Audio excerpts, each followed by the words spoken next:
로마스를 들어가기 전에 잠깐 목상글 하나만 읽고 들어가겠습니다.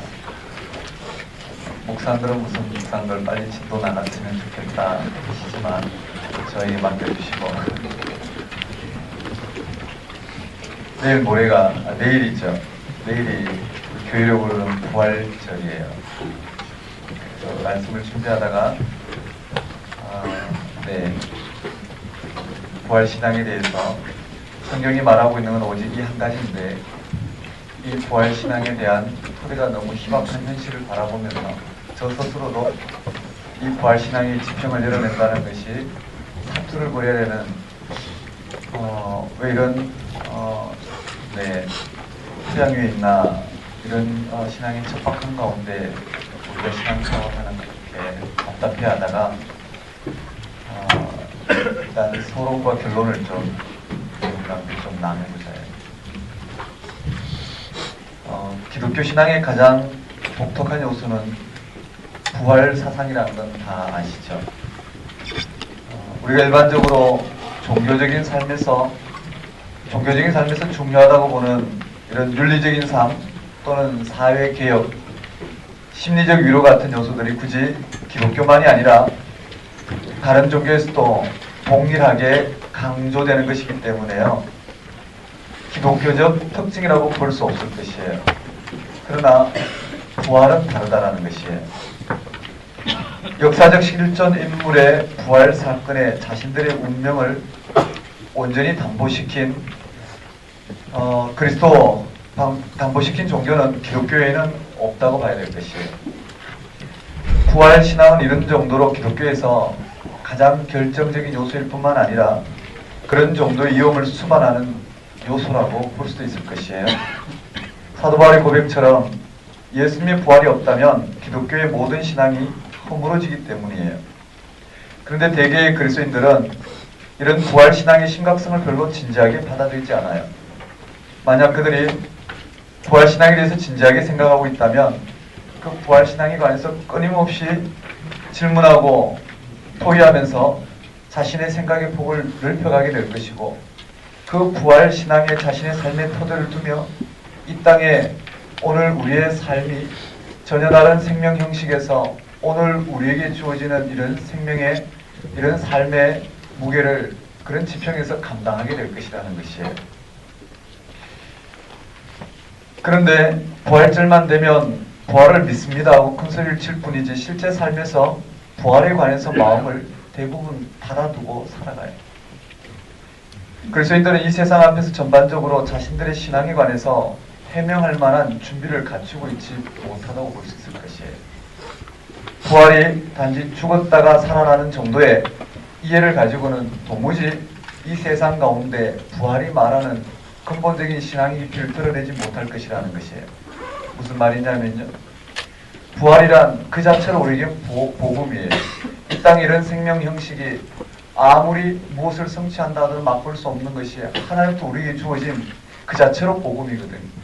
이 부활 생명의 토대를 두고 오늘 우리 가운데 일어난 이런 영적인 실체인 그 부활 생명의 토대를 두고 오늘 우리에게 무슨 생명이 주어졌고 오늘 우리에게 이 땅에 잠정적인 이런 생명 방식 궁극적으로 어떻게 생명을 얻었는지 그 자체의 토대를 두고 그 자체에 오늘 우리의 모든 삶의 존재감이라든지 우리의 삶의 이유와 목적과 그 모든 것을 두고 이 땅을 바라봐야 되는데 우리는 이 부활 생명의 토대를 두지 못하기 때문에 발생하는 게 무엇이냐면 이 세상의 실존이 불안하거나 염려스럽거나 아니면 오늘 이 세상의 실존 가운데 우리가 원하는 그러한 비전이나 소망이나 이런 것들을 여전히 어떻게 이루기 위해서 우리는 하나님을 섬기고 하나님은 우리의 그런 불안한 실존을 해결해주는 존재로 오늘 우리 신앙 가운데 자리하고 있어요. 그러니 오늘 우리에게 부활신앙의 기쁨을 가지고 하나님 앞에 그 자체로 서 있다기보다는 불안한 실존이 하나님의 도움을 통해서 어떻게 이 땅에서 좀 더 이런 생명 방식을 연장시키거나 확대시키거나 아니면 강화시키느냐 이런 부분에서 복음을 받아들이고 있기 때문에 오늘 우리는 세상 사람들에게 무엇이 복음인지 그들은 그런 방식의 삶을 가지고 그런 생명 형식을 가지고 복음이라고 생각하고 살아가는 그들에게 오늘 그리스도인에게 복음은 부활이란 말이죠.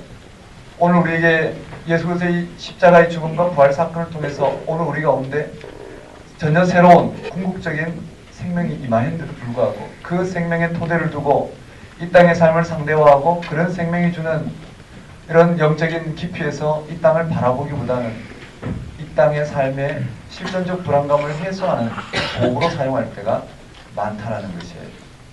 그런 의미에서 보네프가 말한 것처럼요. 좀 이 땅에 살아가는 삶은 좀 하나님 없이도 살아갈 수 있어야 된다. 어떻게 받아들이시나요? 상당히 역설적인 건데요. 예수 그리스도의 부활 생명이 붙들린 인생이라면 이 땅의 삶의 형식에서 그런 불안과 염려와 자신의 소망을 이루기 위해서 하나님을 신앙하는 것이 아니라 그런 면에서 하나님을 신앙하는 걸 통해서 믿음을 통해서 하나님 우리의 삶을 좀 더 강화시키고 확대시키는 그런 슈퍼맨과 같은 하나님을 기대하는 삶에서는 좀 하나님 없는 것처럼 살아갈 수 있어야 된다. 그 말은 전혀 다른 부활 생명의 토대 위에서 이 땅을 좀 바라볼 수 있어야 된다라는 의미겠죠. 우리가 하나님을 섬기는 이유는 우리의 불안한 실존과 오늘 우리의 이 땅의 삶의 염려와 오늘 우리가 이루고자 하는 그런 삶을 책임져 주시기 때문에 하나님을 섬기는 것이 아니라 하나님이 하나님 되시기 때문에 하나님이 우리의 생명의 근원적인 토대가 되시고 궁극적인 우리의 생명을 완성하는 분이시기 때문에 우리는 하나님을 섬기는 것이죠. 그런 의미에서 오늘 우리는 조금 더 이 부활신앙에 대해서 좀 새로운 지평이 열려야 되지 않을까 생각해요. 우리의 신앙의 실존적 불안으로부터 시작된다면 그런 불안을 없애기 위해서 오늘 이런 세상 생명 방식에서 열심히 그런 방식의 생명의 성취를 위해서 노력하는 것처럼 우리도 신앙의 성취를 위해서 매달릴 수밖에 없을 것이라는 것이에요. 그런 오늘 우리의 신앙 생활은 곧 얼마 지나지 않아서 금방 시들해질 수밖에 없어요. 왜냐하면 기독교 신앙의 본질에 토대를 두지 않으면 오늘 우리는 일시적으로 주어지는 이런 부분은 몇 년을 갈까요? 50년을 갈까요? 100년을 갈까요? 금방 거기서 시들해질 수밖에 없다라는 것이에요. 이런 점에서 부활신앙이 단지 교회 안에서 우리들끼리만 통하는 언어가 아니라 방언이 아니라 실제로 삶의 실질로 해명되고 변정되어야 되는 사실은 선교적 차원에서도 매우 중요할 것이에요. 왜 예수 그리스도의 부활이 오늘 우리의 궁극적인 생명의 토대가 되는가? 우리가 세례를 받을 때 이 세상에서 못 박혔단 말이에요. 우리의 불안한 실존 또는 우리의 염려스럽고 오늘 우리가 희망하는 그런 세상이 더 이상 오늘 우리의 생명 현상이 아님을 예수 그리스도를 통해서 이미 오늘 우리는 바라보고 그러한 실존을 못 받고 전혀 다른 하나님에 대해서 살아난 존재들이란 말이에요. 우리는 그 부활 생명 때문에 하나님을 신앙하는 것이지 우리의 불안한 실존을 극복하기 위해서 하나님을 신앙하는 그리스도인들이 아니라는 것이에요. 그래요. 이러한 것들을 위해서 교회 지도자들은 초기 기독교 공동체가 예수님의 부활을 어떻게 생각하고 받아들이는지에 대해서 충분히 이해해야 될 것이라 봐요. 그래서 신약 성서와 교부들 그리고 기독교 역사에 다루어진 이 문제를 우리는 말씀을 따라 무엇이 신앙의 실체인지를 깊이 있게 공부하지 않으면 우리는 이 토대를 그렇게 우리 삶 속에 신앙의 토대로 삼기가 어려울 것이라는 것이에요. 좀 생략하고요. 그래서 오늘의 그리스도인들은 생명의 영인 성령이 즉 부활의 영인 성령이 개인의 삶과 민족의 역사와 이런 우주 만물에 어떻게 활동하시는가에 대해서 진지하게 관심을 기울여야 될 것이에요. 하나님이 어떻게 우리에게 이 생명을 허락하셨고 이 생명이 생명 얻는 일을 예수 그리스도를 통해서 어떻게 하나님께서 허락하시고 그 생명이 얻도록 부활의 영이고 생명의 영인 성령께서 어떻게 오늘 우리 가운데 함께 하신지를 진지하게 그 세계를 들여다본 이 성서의 진술을 통해서 우리가 확보하고 바라봐야 될 것이에요. 그렇게 하지 않고 그저 어떻게 해요? 성령을 받으라는 구호를 외치는 것으로 이 문제를 해결할 수 없어요. 예를 들어 오늘 가난한 삶을 짊어지고 있는 이들에게 생명의 영이 어떻게 그들과 함께하는지를 설명할 줄 모르고 단지 그 삶에서 벗어나서 축복받는 일에만 관심을 기울인다면 이거는 기독교의 아이러니인 것이에요.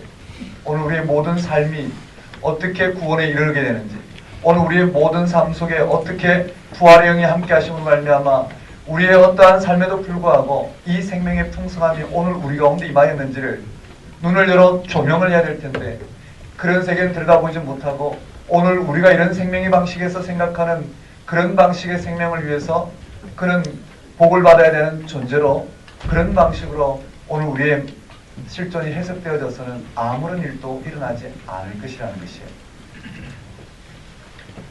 그렇죠.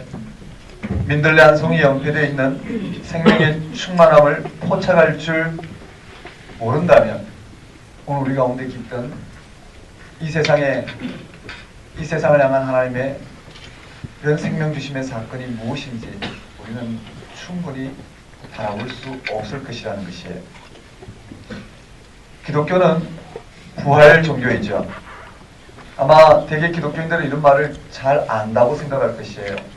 예수님의 부활을 믿고 있으면 결국 오늘 우리도 부활할 것이라고요. 그런데요, 그러한 생각이 그저 죽어서 천국 간다라는 것 정도로 생각하고 있다면 좀 오산일 것이에요. 그런 생각이 오는 게 분명하지만 그 생각이 오늘 우리의 삶이 현재 예수님의 부활과 얼마나 단단히 연결되어 있는가, 그것이 오늘 우리에게는 실존적으로 중요할 것이에요. 죽어서 천국 가는 정도가 아닌 지금 예수 그리스도의 부활이 오늘 우리에게 복음이라면 지금 내 삶이 예수 그리스도의 부활하심으로 말미암아 주어진 그 생명 사건에 어떻게 내가 관여되어 있는지, 내 삶이 그 사건과 무슨 관계가 있고 그 삶의 토대를 둘 때 왜 그것이 오고 오는 모든 세대의 복음이 되는지 우리는 이것을 진지하게 생각해 봐야 될 것이에요. 지금 우리가 살아가는 생명 방식은 철저히 생명 파괴적이고 자기중심적이면서 말로만 예수님의 부활을 믿는다고 한다면 그것은 신앙이 아니라 속임수일 것이에요. 근데 안타깝지만 이런 일들이 우리 가운데 자주 일어나는 것 같아요.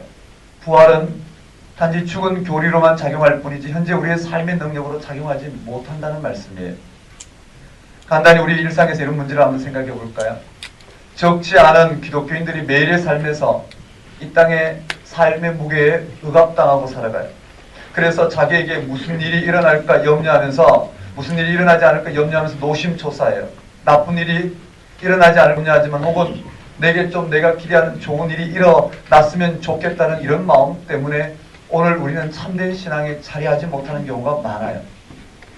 이렇게 살아가는 자기 자신을 예수 그리스도의 부활 안에서 한번 깊이 되돌아보면 전혀 다른 삶이 펼쳐질 것이에요. 참된 생명의 완성인 그리스도의 부활을 우리가 참되게 믿는다면 우리는 전혀 다른 방식으로 이 땅을 살아가게 될 것이라는 것이에요. 물론 그렇다고 해서 모든 인간적 한계에서 순식간에 해방되는 건 아닐 것이에요. 다만 부활의 영이 우리를 지배하는 만큼 우리가 부활하신 예수 그리스도를 말미암아 주어진 그 생명의 토대 위에 오늘 우리가 붙들리면 붙들리는 만큼 우리의 인간적인 수고로 인한 상처와 혼돈은 점점 사라질 것이며 대신에 우리의 구체적인 삶 속에서 무엇이 생명인지 그 생명의 꽃을 피우게 될 것이라는 것이에요. 우린 처음부터 부활의 영인 성령의 붙들림을 통해서 오늘 우리는 영적인 존재가 되었고 그 성령의 역사로 말미암아 오늘 우리의 실존이 그 성령이 증언하고 있는 그 참된 생명, 부활의 생명, 그 하나님부터 우리에게 주어진 이 땅의 어떠한 삶에도 불구하고 궁극적으로 주어진 그 생명의 토대를 둠으로 말미암아 전혀 다른 생명의 차원에서 살아가게 허락하신 바로 영적인 사람들이라는 것이 우리가 그게 붙들리기만 한다면 우리의 실존이 염려와 불안과 또는 우리가 원하는 이 땅의 삶의 방식에서 온 많은 혼돈과 갈등과 상처와 또는 헛된 그런 소망으로부터 벗어나서 궁극적인 생명의 차원에서 오늘 우리는 살아가게 되지 않을까 생각합니다. 다시 말씀드리면 예수님이 부활하셨다고 말하기 때문에 부활하시는 게 아니라는 거예요. 부활하셨기 때문에 우리는 부활하셨다고 말하는 거죠. 이 말은 큰 차이가 있어요. 이미 하나님은 생명이 생명을 얻는 그 일을 이미 이루셨단 말이에요. 이미 당신의 통치가 이 땅 가운데 임하였고 그 통치는 주님 오심으로 말미암아 와요. 오늘 우리는 그 통치가 임하였다는 것을 이미 영적으로 맛본 사람들이, 우리는 그 생명의 바람이 부는 생명이 생명되는 그 부활 생명의 오늘 역사 가운데로 오늘 우리의 삶의 토대를 두는 것, 그것이 오늘 우리가 해야 될 일이라는 것이에요. 다시 말씀드리면 봄이 온다라고 말하기 때문에 봄이 오는 게 아니라 이미 어떻게 해요? 봄이 오고 있기 때문에 봄이 온다고요. 그럼 그 말에 봄이 온다는 말씀이에요. 이 말씀 이해되시나요? 오늘 우리 가운데 실제로 어떻게 해요? 부활 생명이 이미 우리 가운데 임하였단 말이에요. 우리는 임한 부활 생명의 흔적들을, 또는 그 부활 생명에 오늘 우리는 그 영적인 사건에 붙들린 사람들이에요. 그렇다면 오늘 우리의 삶의 토대는 바로 이 부활 생명의 토대를 두는 것이에요. 이건 말로 설명을 할 수 있는 문제도 아니고 사도들의 증언에 따라서 오늘 우리의 영혼이 예수 그리스도의 이름으로 세례를 받은 그 실존 가운데 거할 때 우리는 이 부활 생명 지평이 우리 가운데 확고해질 것이라는, 우리는 이 한 가지를 위해서 하나님 앞에 부름을 받은 존재들이라는 거예요. 어떠신가요? 오늘 우리 가운데 전혀 다른 생명인 부활 생명의 바람이 불고 있다는 것 좀 느껴지시나요? 봄이 오면 꽃이 펴요. 이미 부활 생명의 바람이 우리 가운데 불고 있어요. 다만 우리가 그런 생명을 눈치채지 못하고 기독교의 이런 피상적인 부분을 가지고 우리 몸을 불사르게 내주면서 오늘 우리에게 주어진 어떤 것을 얻으려고 하는 이런 피상적인 신앙에서 벗어나는 유일한 방법은 이 부활신앙의 바람에 우리를 노출시키는 것밖에 방법이 없다는 거예요. 다시 말씀드리면 언제나 생명의 바람은 불고 계시고, 다만 우리가 생명의 소리가 나지 못하고 그 생명의 바람을 피해가는 이유는 피리가, 바람이 불면 소리가 나야 되는데 피리가 꽉 막혀 있으면 어떻게 해요? 소리가 나지 않아요. 우리가 이 땅의 삶의 방식에, 구태연한 이 땅의 삶의 방식에 예수 그리스도께 십자가에 못 박혀 죽으신 이 세상에 대한 못 박힌 그 세상에 오늘 우리가 너무 길들여져 있기 때문에 우리가 그 세상 방식을 비워내지 못하고 우리 가운데 임한 이 생명의 활동에 오늘 우리 자신을 내어드리지 못하기 때문에 우리 삶 속에는 부활의 꽃이 피지 못하지 않을까, 그렇게 생각합니다. 여러분 어떠신가요? 전 제 자신을 돌아보면서 부활 생명의 놀라운 이 은혜가 주어졌고 그 모든 것을 성경은 진술하고 있고 오늘 우리의 삶 속에도 부활의 영이 함께 하심으로 말미암아 그 생명의 충만함이 무엇인지를 알게 하심에도 불구하고 끊임없이 세상 방식의 그런 생명의 방식을 좀 더 확고하게 하고 그 불안을 없애기 위해서 좀 더 오늘 우리의 삶을 하나님의 도우심으로 이 땅의 삶을 좀 더 확보하고자 하는 이 선에서 있는 자신을 발견하면서 이렇게도 부활신앙이 우리 삶 속에 척박한지, 기독교 신앙의 모든 것이 살 수 있는 부활신앙이 왜 이렇게도 알아듣기 힘든 방언이 되었는지 우아하게 생각하게 됐어요. 여러분도 어떠신가요?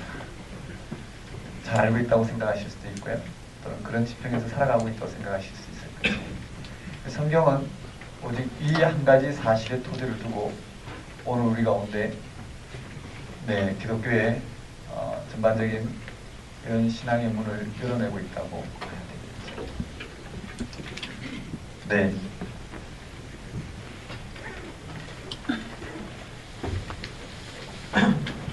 한번 말씀을 보면서 깊이 생각해 볼 수 있는 테마가 됐으면 좋겠다 싶어요.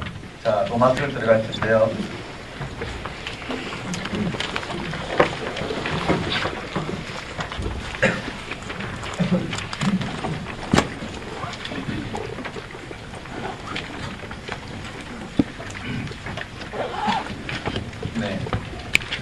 바울 서신에 로마서부터 시작해서 적어도 바울 서신을 국한시켜보면 물론 사도행전부터 다 들어가지만 특히 로마서부터 빌레몬까지 바울 서신 13권의 핵심이 무엇이냐면은 예수 그리스도의 십자가와 부활 사건이라는 거예요. 오늘 잠깐 묵상했던 주제에서 연결시켜보면 로마에도 이미 복음이 전해졌어요.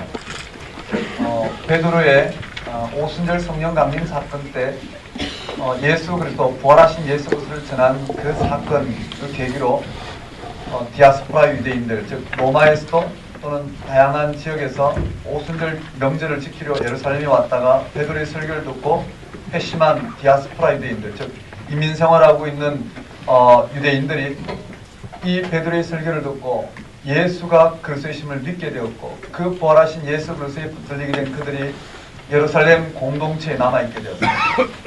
왜냐하면 금방 주님이 오시기 때문에 그 생명을 완성시킬 그 하나님의 온전한 통치 하나님 나라가 임할 것이니까 그들은 주님 다시 오시길 기다렸어요. 그런데 그들의 기대와는 달리 주님의 재림은 지연이 되고 이들은 디아스포라 유대인들은 오직 예수가 그리스도 되심으로 말미암아 오늘 우리의 모든 의를 이루신 그 하나님의 통치 가운데 있었단 말이죠. 이들은 예루살렘에 있는 유대 지역에 있는 유대교 출신 그리스도인들과는 좀 차이가 났어요. 이들은 이방에서 생활했기 때문에요. 율법으로부터 또 성전 제사로부터 굉장히 벗어났어요.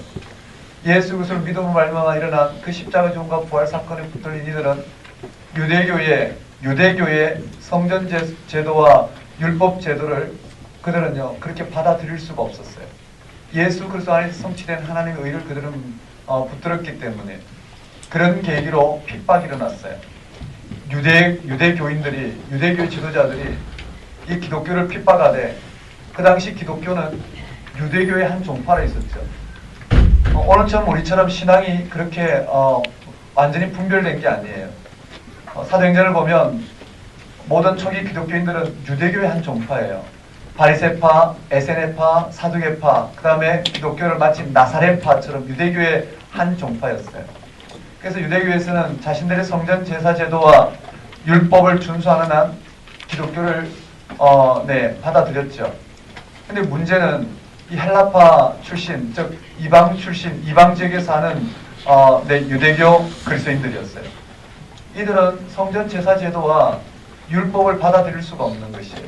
그것을 강요하는 그들의 강요를 받아들일 수 없어요. 그들이 누구냐면 스데반으로부터 시작된 스데반 빌립과 같은 이 7집사에 해당되는 지도자들이었어요. 스데반도 그 사건 때문에 돌에 맞아 순교를 했죠. 그런 계기로 대대적인 핍박이 일어나서 유대교에서 기독교를 박해하되 누구를 박해했느냐면 베드로와 같은 이런 유대교 이스라엘 팔레스틴 지역에 사는 유대교 그리스도인들이 아닌 그들은 율법을 당연히 지켰죠. 그들이 아닌 이방 출신 유대교 그리스도인들을 박해하게 됐어요. 그래서 그들이 흩어졌어요. 어떻게요? 필립은 사마리아 가게 됐고 그리고 그 중에 몇 사람들은 구레네 사람과 몇 사람들은 안디옥에 가게 됐고 또 그 중에 흩어진 일은 어딜 가냐면 로마로 갔단 말이에요. 이 로마로 가서 거기서 믿음 생활을 하게 되었죠. 로마로 가서 믿음 생활을 하게 된 그들에게 다시 또 어떻게 해요? 문제가 발생했어요. 이미 로마에 믿음 생활하고 있는데 예수가 그리스도 되심을 믿고 그리스도의 제자로서 삶을 살아가요. 근데 문제는요. 두 가지가 문제가 되는데 그들의 실존이에요. 예수가 그리스도 되심을 시간이 흐르면서 어떻게 예수가 그리스도 되심으로 말미암아 그들이 율법을 지킴으로 말미암아 또는 이방 땅의 문화를 따르거나 아니면 그런 방식의 삶의 형식을 취하면서 그들이 이루고자 하는 이 땅에서의 삶의 모습들이 예수가 그리스도 되심으로 말미암아 어떠한 삶도 그들에게는 그런 기득권이 주어지지 않는다라는 게 문제가 있었어요. 좀 이야기를 쉽게 좀 풀어보면요. 자, 로마에 교회가 생겼단 말이에요. 이미 베드로의 설교를 듣고 박해를 피해서 로마 지역으로 간 이 기독교인들에게 심각한 문제가 생겼어요. 무슨 문제가 생겼냐면 초기 기독교의 대부분 현상들이죠. 예수가 그리스도시라면 그들의 삶 속에 이 땅에 그들이 원하는 그런 방식의 삶들이 보장이 되고 그들이 예수 그리스도를 믿음으로 말미암아 이 땅에서 그들이 원하는 삶들이 펼쳐져야 되는데요. 그런 일이 펼쳐지지 않았어요. 예수가 그리스도심을 믿지만 예수가 그리스도 되심을 믿지만 그리스도잖아요. 구세주잖아요. 그들이 이 땅에서 원하는 그런 구원의 삶들은 펼쳐지지 않고 오히려 더 어려운 교회 공동체 문제들만 발생하더라는 거예요. 다시 말씀드리면 예수가 그리스도 되심을 믿지만 그들의 삶의 문제가 그대로 해결되는 것도 아니고 여전히 공동체에는 여러 가지 윤리적인 문제와 또 여러 가지 삶에 대한 문제와 이 땅에서의 그리스도인들의 삶의 다양한 조건들이 그냥 개선되지는 않더라는 거예요. 세상 사람들이 당하는 모든 문제를 겪어야 되고, 그리고 또 특별히요, 공동체 생활을 하면서 그들이 신앙생활을 하면서 벌어진 일들은 예수가 그리스도 되심을 믿고 따르는데도 불구하고 그들의 삶 속에는 예수가 그리스도 되시는 그런 징표들이 나타나지 않더라는 것이에요. 그래서요, 유대교 출신 그리스도인들, 즉 특히 사도행전 15장에 보면 바리새파 출신들이 있어요. 이 바리새파 출신에서 예수를 그리스도를 믿고 개종한 그리스도인들에게는 예수가 그리스도 되시는 건 맞는데 문제가 뭐였느냐면 예수가 그리스도가 되시더라도 그들은 율법을 지켜야 된다고 생각했어요. 그래서 이 시간에 충분히 이야기할 수는 없겠지만 왜 율법을 지켜야 된다고 생각했냐면은 그들은요, 바리새파 출신 그리스도인들은요 평생 율법을 지켰단 말이에요. 마치 오늘 대한민국 이 땅에 살아가는 오늘 우리로서 어떻게 해요? 이 땅의 삶이 율법이라고 봤을 때 열심히 공부해서 고시를 통과하고 또 열심히 공부해서 어느 정도의 자격을 얻고 그래서 사회에 어느 정도의 레벨이 되고 그리고 그 삶을 열심히 살다 보면 사회적인 기득권이 주어지고 많은 하나님의 복주심이 일어나겠죠. 맞죠? 예를 들어서 좋은 대학을 나와서 그리고 좋은 회사를 취직하든가 아니면 고시를 패스하든가 아니면 의사가 되든가 어떤 그런 어느 정도의 이 사회에서의 레벨을 취하게 되면 당연히 어떻게 해요? 이 땅의 삶의 수준이 높아지는 것처럼 유대교는 율법을 지키면 그게 권위가 드러났고 그 권위에 따라서 그들에게는 그 땅에서의 삶에 다양한 권리가 주어졌어요. 많은 삶의 토대가 확보가 되었죠. 그들은요, 구약의 전통에서요, 율법을 순종하면 하나님이 의롭다 하시고 의롭다 하신 자에게 이 땅에서 복을 주신다고 생각했어요. 그런 방식으로 그들은 그들의 삶을 이해하고 살아가던 이 바리새인들이 예수가 그리스도심을 받아들였단 말이에요. 그들이 기다리던 예수가 그리스도심이 받아들였어요. 예수가 그리스도시라면 이 땅에 그와 같은 하나님의 약속이 이루어져야 돼요. 근데 예수가 그리스도심을 믿지만 여전히 이 땅에 그런 일들이 일어나지 않아요. 예수 그리스도의 십자가와 부활 사건을 온전히 받아들이지 못하고 그들이 생각하는 그리스도의 표상대로 예수가 그리스도심을 받아들였어요. 그러다 보니 그들의 현재 이 땅에서의 삶의 문제가 해결되지 않아요. 그래서 그들이 가져온 것은 뭘까요? 율법을 지킴으로 말미암아 하나님이 의롭다 하시면 여전히 어떻게 해요? 이 땅에서 삶의 이런 하나님의 복이 임할 것이다. 이것이 율법을 지키는 이유였단 말이죠. 오늘 우리와 같겠죠.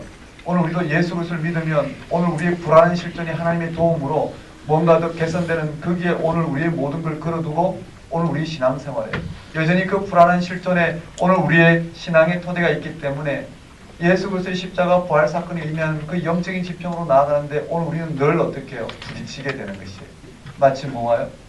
주일 성수를 하더라도 우리의 불안한 실존에 우리가 주일 성수함으로 말미암아 하나님이 내 일주일의 삶을 이와 같이 책임져 주실 것이다. 주일 성수함으로 말미암아 가게 문을 닫을 때 하나님은 가게에 2배의 복을 허락할 것이다. 이런 주술적인 이런 율법적인 부분으로 우리는 여전히 신앙을 받아들이고 있어요. 그것은 하나의 결과이고 전적인 하나님의 은혜의 사건인데도 불구하고 오늘 우리의 그런 율법적인 삶을 통해서 하나님 내 삶을 보호해 주셔야 된다라는 그런 방향이 우리에게 주어졌어요. 마치 뭘까요? 호랑이 꼬리를 흔들면 호랑이가 흔들릴 것처럼 호랑이가 호랑이 꼬리를 흔드는데 우리는 호랑이 꼬리를 흔들면서 호랑이가 흔들릴 것처럼 그렇게 생각해요. 자, 문제가 발생했어요. 로마 지역에 이미 믿음 생활하고 있는 그리스도인들이 있었고 그 그리스도인들이 예수 그리스도를 믿고 따르지만 여전히 이 땅의 삶의 실존은 불안하기 그지없었어요. 이 땅의 삶의 실존에 윤리적으로도 그들이 더 뛰어나는 것도 아니고 예수 그리스도를 믿음으로 말미암아 이 땅에서 그들의 문제가 해결되는 것도 아니고 오히려 예수를 믿는 것 때문에 더 박해와 핍박이 주어졌어요. 그런 가운데 바리새파 그리스도인들이 자신들의 이 복음을 전하기 위해서 특별히 이방 그리스도인들에게 이미 이들은 율법 교사들이죠. 그래서 사도들로부터 추천서를 받아서 그 갈라디아 지역부터 시작해서 바울이 선교하거나 아니면 그런 베드로의 이런 설교를 통해서 사도들의 이런 증언을 통해서 이방 그리스도인들, 즉 이방 출신 유대교 그리스도인들이나 아니면 이방 그리스도인들이나 그들이 있는 교회를 방문해서 뭘 전했느냐면, 봐라, 너희들이 예수 그리스도를 믿는데도 불구하고 이와 같이 이 실존이 불안한 이유는, 너희들이 예수 그리스도를 믿는데도 불구하고 여전히 너희들의 삶이 이와 같이 척박한 이유는, 예수 그리스도를 믿는데도 불구하고 오히려 이런 박해와 핍박과 오히려 고난이 있는 이유는 바로 뭐를 안 해서, 제가 오늘 이 시대 언어를 바꿔보면 11조를 안 해서 그렇고요, 주일 성수를 안 해서 그렇고요, 기도하지 않아서 그렇고요, 교회 봉사를 하지 않아서 그렇고요, 하나님 주신 소명대로 사명대로 살지 않아서 그렇다. 어떻게 들리시나요? 그런 주장을 누가 했다고요? 이 유대교 그리스도인들이요. 율법을 지켜야 된다. 너희들이 예수를 믿는데도 불구하고 이 땅의 삶이 그와 같이 척박한 이유는, 그 문제가 해결되지 않는 이유는, 봐라, 너희들 공동체에 이런 문제들이 발생하지 않느냐. 그것은 율법을 지켜서 그렇다. 율법을 지키지 않아서 그렇다. 자, 율법을 지키면 하나님 너희를 의롭다 하시고 복을 주실 것이다. 그걸 전하게 됐어요. 그러면 이방 기독교인들은 어떨까요? 이방 지역에 있는 이 교회들은 받아들일 수밖에 없어요. 왜냐하면 자신들의 실존이요, 자신의 있는 실제 실존이 여전히 이 땅에 토대를 두고 있기 때문에 그 불안의 실존이 예수 그리스도를 믿는 것만으로 해결되지 않는 그런 문제 앞에서 이들은 어떻게 그 율법을 받아들일 수밖에 없어요. 바울이 보기에는 그것이 심각한 거예요. 왜냐하면요, 이미 바울은 갈라디아 교회에 이런 유대교 그리스도인들이 침투를 했단 말이에요. 그리고 바울이 세운 갈라디아 교회에 발생한 공동체에 발생한 문제를 지적하면서 이 율법을 지켜야 된다고 이야기했어요. 갈라디아 교회는 거기 넘어갔어요. 넘어가서 자신들의 문제를 해결하기 위해서 뭘 붙들었냐면 율법을 붙들었어요. 그런 부분에 바울은 갈라디아 교회에 갈라디아서를 써보내면서 다른 복음은 없다고 그랬어요.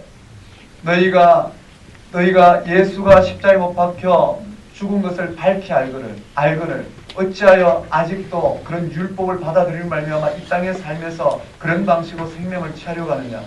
오늘 우리는 예수 그리스도와 함께 이 세상에서 못 박혔고, 오늘 우리 가운데는 예수 그리스도의 부활을 통해서 전혀 다른 생명이 주어졌고, 여기에 하나님의 통치가 일어나는 오늘 우리들은 이 세상에서 못 박혔는데 이 세상을 주장하는 그 율법을 받아들임으로 그 예수 그리스도를 통해서 임한 하나님 나라 그 생명을 맛보고자 하는 것은 뭘까요? 하나님 은혜를 패하는 것이라고 이야기하고 있어요. 다시 이야기하면요, 그런 율법 교사들이 이방 지역에 그런 방식으로 자신들의 복음을 전하는 거기에 바울은요 이미 평생 동안 이전 투구식으로 싸웠어요. 근데 이제 마지막에 로마를 거쳐 스바나로 복음을 전하기를 원하는 그 로마가 이런 율법을 주장하는 이 유대 그리스도인들의 주장을 받아들이고 그들의 세력이 그 가운데 퍼지게 되었고, 그 교회가 믿음 생활하는 그 교회가 율법을 받아들임으로 알면 유대 기독교의 그런 율법화되어가는 그런 로마 교회에 바울은 편지를 써보내게 됐어요. 왜냐하면 아마 첫째는요, 로마 교회가 자기가 개척하지 않은 교회이지만 로마 교회가 자기가 개척한 교회처럼 이런 율법화되어 가는 것을 견딜 수 없었을 거고요. 둘째는 그 로마 교회를 교두부로 해서 서바나에 복음 전도를 하기를 원했던 바울에게서는 그 교두부가 상실될 지경이었단 말이에요. 그래서 그들에게 편지를 써보내면서 전하고자 하는 것은 다름이 아니라 오늘 우리 그리스도인들이 왜 이 땅에서 이와 같은 오늘 우리 그리스도인들이 예수가 그리스도 되실 줄 말미암아 우리에게 열어낸 하나님 나라가 무엇과 같은지를 율법과 비교하면서 예수 그리스도의 십자가 부활 사건을 들어서 오늘 우리에게 임한, 즉 예수 그리스도의 십자가의 사건이 뭘 의미하는지, 그리고 우리의 실존이 그 앞에 어떻게 놓여 있는지, 그리고 우리에게 부활 사건을 통해서 무슨 일이 벌어졌는지, 즉 예수가 그리스도 되심을 알미암아 오늘 우리 가운데 하나님의 통치가 생명 주심이 어떻게 주어졌는지를 예수 그리스도의 십자가 부활 사건을 온전히 어떻게 해요? 변정해 놓은 부분이 바로 로마서라는 거예요. 다시 말씀드리면 예수를 믿지만 왜 이 땅에 이런 현실이 벌어지고 있는지 아직도 이 땅의 삶의 토대를 두고 오늘 우리의 원하는 방식으로, 오늘 우리가 원하는 방식으로 이루는 것을 구원 정도로 생각하고 그런 일을 위해서 율법을 받아들이고 의롭고자 분투하는 그들에게 그런 율법으로는 우리의 삶이 전혀 하나님의 통치 가운데에서 새로워질 수 없다라는 거예요. 그런 방식으로는 오늘 우리에게 구원이 임하지 않는다. 그런 방식에서 예수 그리스도 십자가에 달려 죽으심으로 말미암아 오늘 우리 가운데 이 땅에 대해서 못 박힌 우리의 현실을 받아들이도록 그런 방식으로는 오늘 우리의 이 땅의 생명 형식이 전혀 새로워질 수 없다라는 것을 봐왔어요. 어디에서요? 예수 그리스도의 부활 사건에서. 즉 믿음으로 이루어진다라는 것. 믿음으로 이루어진다라는 것은 하나님이 이미 이 땅 가운데 당신의 통치를 이루시고 믿는다라는 건 말의 구호가 아니라 이미 이루시고 그 생명 사건 안에서 생명 사건을 토대로 이 땅을 살아가는 삶 그 자체가 뭐라고요? 하나님이 의롭게 하신 삶이 우리 가운데 임하는 사건이라는 거예요. 마치 오늘 우리가 노력해서 뭘 생산해서 하나님이 우리에게 또 다른 의를 허락하심으로 이 땅의 삶이 보장되는 그런 차원이 아니라 믿음으로 이루어지는 이 차원을 열어내므로 기독교에 대한 진리에 대해서 변증하고 있어요. 오늘 서론이 길었는데요. 네, 하면서 계속 살펴볼 거예요. 이 정도만 한번 봅시다. 한번 따라하겠습니다. 믿음으로 의롭게 돼. 누구를 향했어요?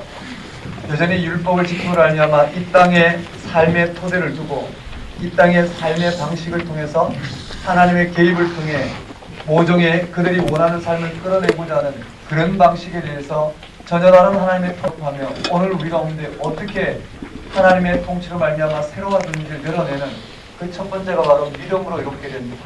한번 따라해 봅시다. 믿음으로 이롭게 돼.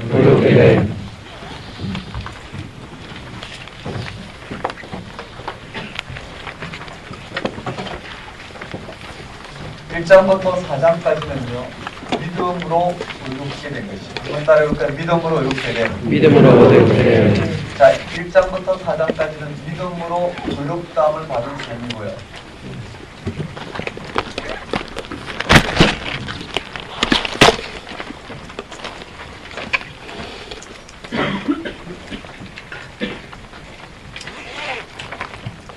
사람은 마음먹은 대로 잘 안 되나 봐요.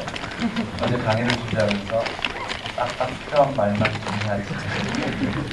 말씀을 좀 줄여야 되겠다.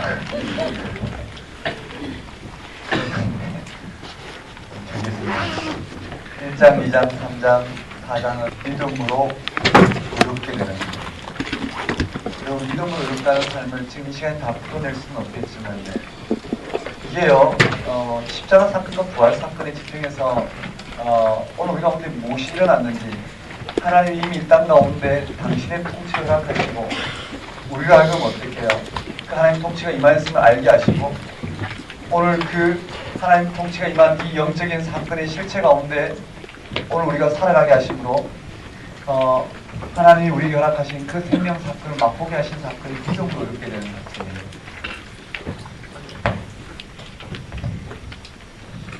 한번 따라하겠습니다. 믿음으로 의롭게 된. 1장, 2장, 3장은 믿음으로 의롭게 된 부분이고요. 그 다음에 5장, 6장, 7장, 8장은요. 믿음으로 의롭다함을 받은 삶의 실제 무엇이 벌어졌는지를 알려주는 내용이에요. 5장부터 8장까지는 한번 따라해볼까요? 믿음으로 의롭다함을 받은 하나님의 삶. 자, 여기 믿음으로 말미암아 의롭다함을 받은 실제 그 삶의 내용 무엇이 주어졌느냐라는 거예요. 믿음으로 말미암아 의롭다 하심, 즉 예수 그리스도의 십자가 죽음과 부활 사건을 통해서 오늘 우리가 오늘 임한 하나님의 통치가 무엇과 같은지를 열어보이는 사건이에요. 실제 오늘 우리가 살아가고 있는 이 집행이 도대체 무슨 일이 일어났는지를 설명하는 거죠. 한번 따라해볼까요? 믿음으로 의롭다함을 받은 사람의 삶. 그것이요 5장, 6장, 7장, 8장이에요. 다시 말씀드리면 간단하게 설명하면 이렇게 되어 있어요. 믿음으로 의롭다함을 받은 사람은 이미 이 땅 가운데요. 무엇을 하고 안 하고 아니라 이미 무엇이 주었느냐면 하나님과 화평을 한번 따라해볼까? 하나님과 화평. 이미 하나님과 화평을 누리는 이 화평이라는 차원을 우리가 깊이 생각해야 되는데 우리가 어떠한 것을 하고 안 하고 아니라 이미 우리 가운데는요. 무슨 소리일까요?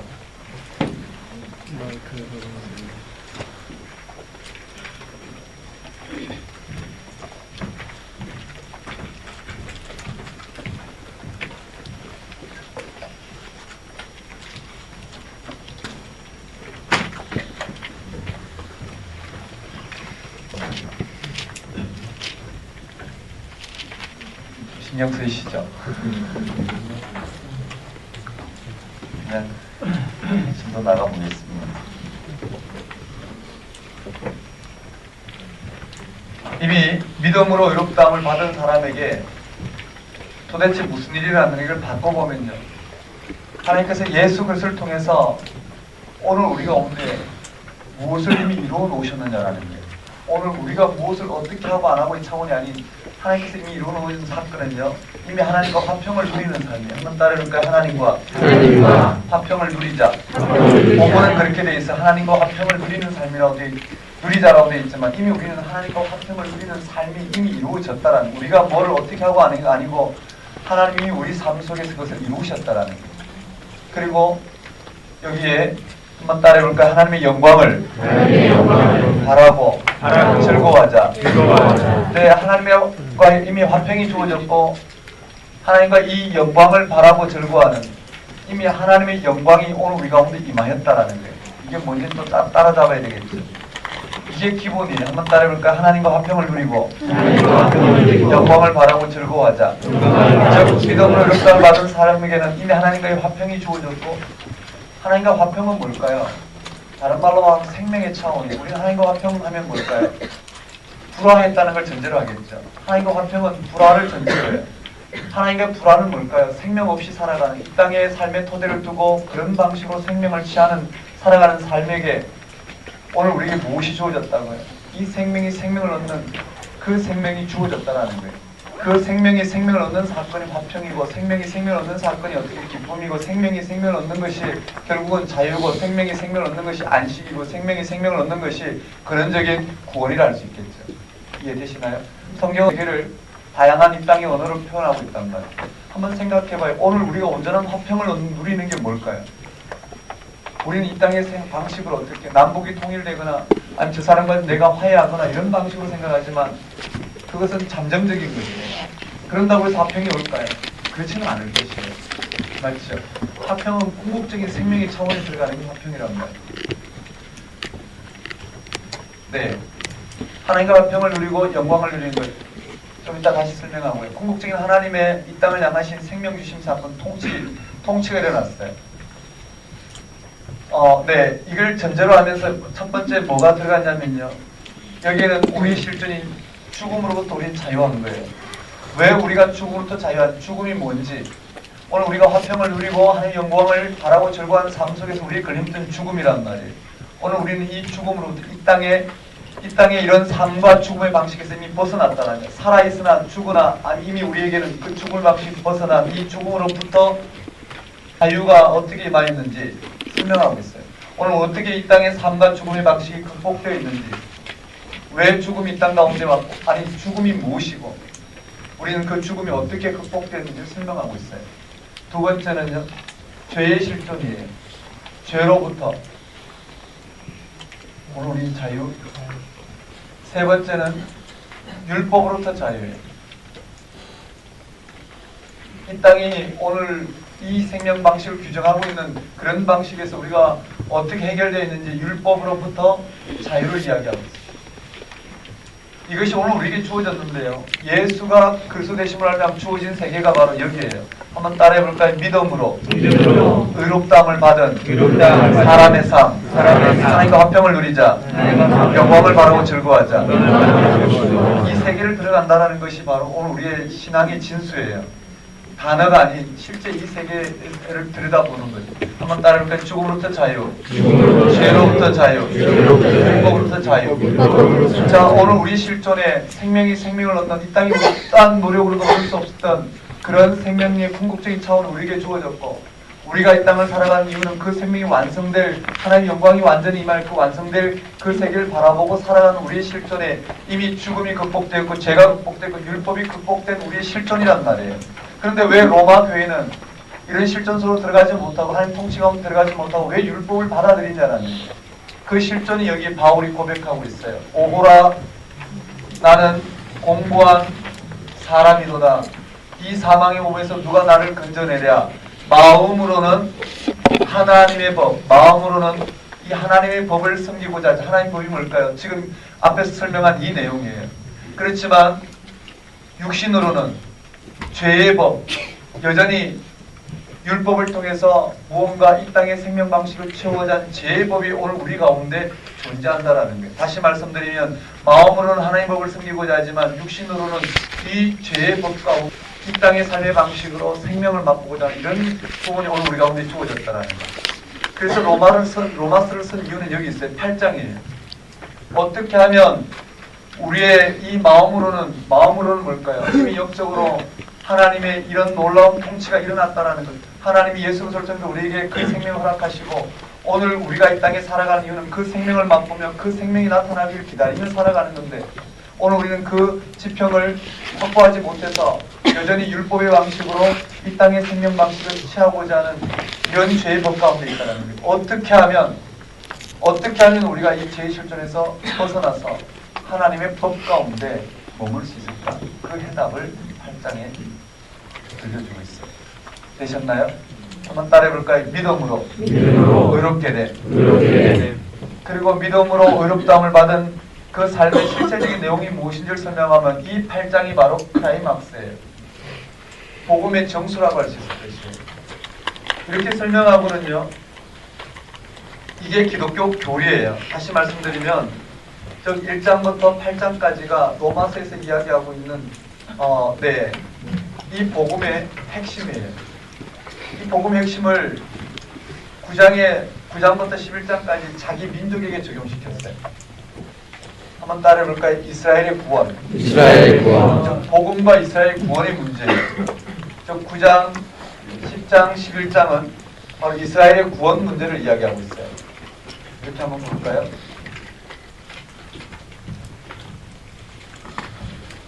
(9장부터)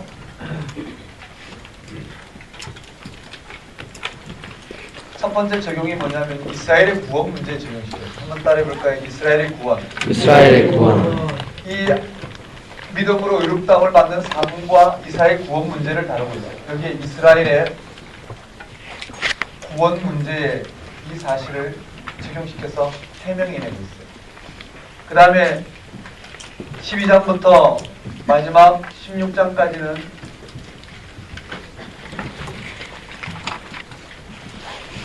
두 번째 적용이죠. 실질적인 이스라엘 구원뿐만 아니라 실질적인 이 땅의 그리스도인들이 그렇다면 이 믿음으로 의롭다를 받는 이 삶의 지평에서 실제 교회의 문제를 어떻게 해결해야 되는 율법적 차원이 아니라 어떻게 하면 믿음으로 의롭다를 받는 이 생명 주심 사건에서 예수 그리스도의 십자가 부활 사건의 지평에서 어떻게 교회의 문제를 해결해야 되는지를 12장부터 16장까지 해결해 놓고 있어요. 즉 윤리적인 문제.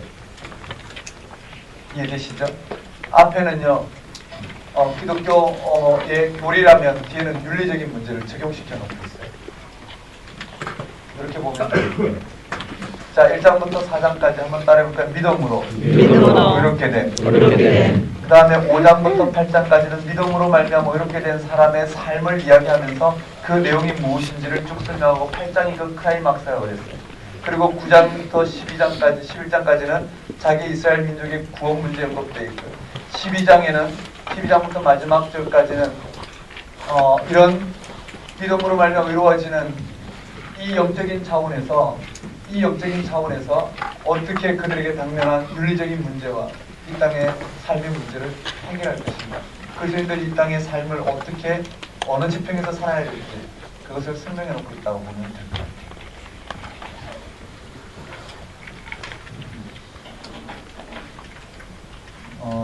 구조 자체는 간단해요.